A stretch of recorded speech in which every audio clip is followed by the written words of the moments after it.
Danger Dolan. From people getting lost in the desert to the sole survivor of a terrifying plane crash, we count 15 times people evaded deaths in the harshest circumstances known to man. Number 15. Chris Stewart. This is a story from Fareham, Hants, with a 12-year-old who was racing around in his 1000cc Mini when it hit a barrier at 40 miles per hour.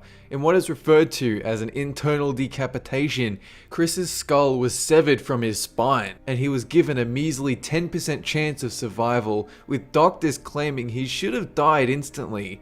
But amazingly, in 2006, they reattached his skull using metal plates and bone grafts, and within a few years, he was off racing again. Number 14. Stephen Callahan. It was in January 1982 that Stephen set sail on his small sailboat from the Canary Islands bound for the Caribbean, but not even 1 week later, his ship sank in a storm, and he was left adrift on an inflatable rubber raft. For 76 entire days, he drifted with nothing but a shirt, 3 pounds of food, some gear, and water. Eventually, he washed up on the Bahamas. He then wrote an autobiography of the whole ordeal, so impressive that Ang Lee, the director of Life of Pi, asked Stephen to become a film consultant on living aboard a life raft. Number 13. Bethany Hamilton. An early morning in November 2003 when Bethany went surfing in Hawaii. She was out with her best friend Alana and their family when a tiger shark around 4 meters in length rose out of the water and tore Bethany's left arm clean off the shoulder. Instead of panicking or crying, this 13-year-old girl swam back to shore with her one good arm, even warning other swimmers nearby to get out of the water.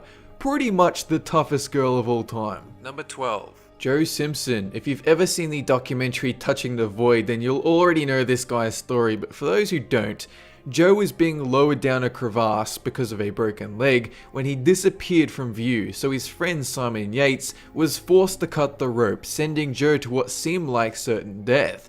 Instead, it turned into a 3-day fight for survival in a frozen tundra, slowly moving through the snow on a broken leg, half frozen until his return. If you haven't seen the documentary, I highly recommend it. Touching the Void. Very powerful stuff. Number 11. Mark and Phil. Another ice story. This one set in 1982 on the high slopes of New Zealand's tallest mountain, Arawaki Mount Cook. The two men, Mark Inglis and Phil Dool, built an ice cave to escape the blizzard, waiting for it to pass, but unluckily it kept up for 13 days, and all they had were meager rations with no prospect of warmth. Unfortunately, the circulation was cut off in their legs and they had to be amputated, which is something you should never have to go through at 23 years of age. Crazily enough, they still climb to this day, with Inglis becoming the first double amputee to conquer Everest, losing fingers and flesh in the process. Number 10. Julianne Kopke, 1971. 93 passengers aboard Lancer Flight 508 when lightning struck the plane over the Peruvian rainforest and it came crashing down. Julianne was blown out of the plane early and landed 2 miles down the wreckage in a dense thicket, where she only came out with blindness in one eye, a broken collarbone along with cuts and bruises. She walked down the jungle following the water downstream until she found a cabin where she waited for the owner to come back. Then she got back to civilization and continued her studies to become a zoologist. Number 9. Anatoly Bukovsky, a formerly Soviet researcher at the Institute for High Energy Physics, working on the largest particle accelerator at the time, the synchrotron U-70. It was in 1978 that a malfunction forced Bukovsky to lean over a piece of equipment and look inside the proton beam chamber, but failed safety mechanisms did not turn off the beam, and it went straight through his skull at a speed faster than light. He claims he saw a flash brighter than 1,000 suns, with no pain, but his face swelled up and skin began to peel off. Thankfully, he survived without losing any intelligence, but he does get fatigued easily and he can't hear out of his left ear, and he does have occasional seizures. Number 8. Alcides Moreno, a window cleaner who, in 2007, fell 47 stories when their cable snapped alongside his brother Edgar, who tragically fell to his death. Alcides, on the other hand, was left in a coma with considerable damage to his body, but soon afterwards he awoke and made a full recovery, even walking despite damage to his spinal cord.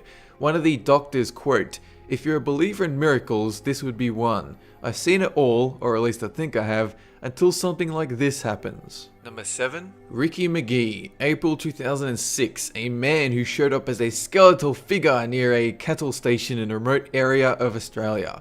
He claims the last thing he remembered was getting his car stolen and that he was drugged by a hitchhiker. Then he awoke to find dingoes scratching at him. He then lived 71 days off a diet of leeches, frogs, snakes and insects with water from a nearby dam and a makeshift shelter. By the time he showed up again, he had lost over half his body weight, coming in at 48 kilos. Number 6. Aaron Ralston, May 2003, an 800-pound boulder falls on Aaron's arm and traps it inside a canyon wall. If this story sounds familiar, it's because we saw it in the film 127 Hours, in which he spends 5 days trapped in a Utah canyon with little food or water. He went on to write a book about how he used the boulder to snap his own arm, then cut off the flesh with a pocket knife until he could wander off and get rescued by some hikers passing by. Number 5. Wenceslao Moguel, a man in 1915 captured during the Mexican Revolution, sentenced to death by a firing squad. They filled him with 8 bullets and then one more straight through his head, but he survived, feigning death until the shooters left. He's gone on to be interviewed by Ripley from Ripley's Believe It or Not, the story of the man who survived a barrage of bullets which, sadly, left him a little disfigured. Number 4. Truman Duncan, a railroad switchman who endured a horrifying ordeal to have his body sliced clean in half by a train. It was 2006 when Truman fell off a moving train in Claiborne and it sliced him in two, but he managed to stay conscious, calling both 911 and his family to inform them what had happened. After a 3-week coma and 23 surgeries, he came out confined to a wheelchair but very much alive. Surgeons claiming it was an absolute miracle and he should not have survived. Number 3. Tammy Oldman Ashcraft, 1983. Tammy and her boyfriend Richard Sharp were sailing the South Pacific when a Category 4 hurricane blew up 19 days into a 30-day crossing. The ship capsized and Tammy, still in the lower decks, was knocked unconscious.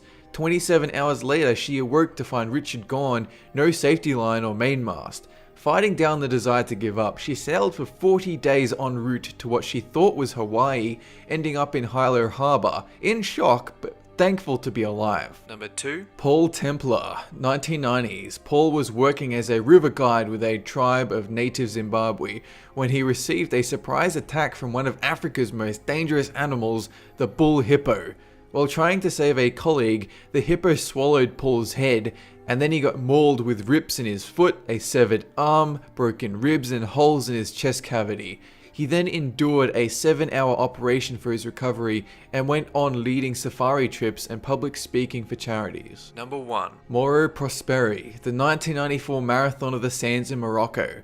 Mauro was performing the 6-day run when a sandstorm caused him to lose his way. He ended up forgetting which way he was supposed to run, and so he ended up far away from the track. Within 36 hours he'd run out of food and water, so he resorted to drinking urine and eating bats and snakes.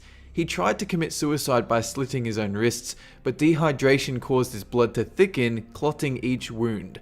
9 days later, he was found by some nomads and taken to the Algerian hospital. That is it for this countdown. Have a good one!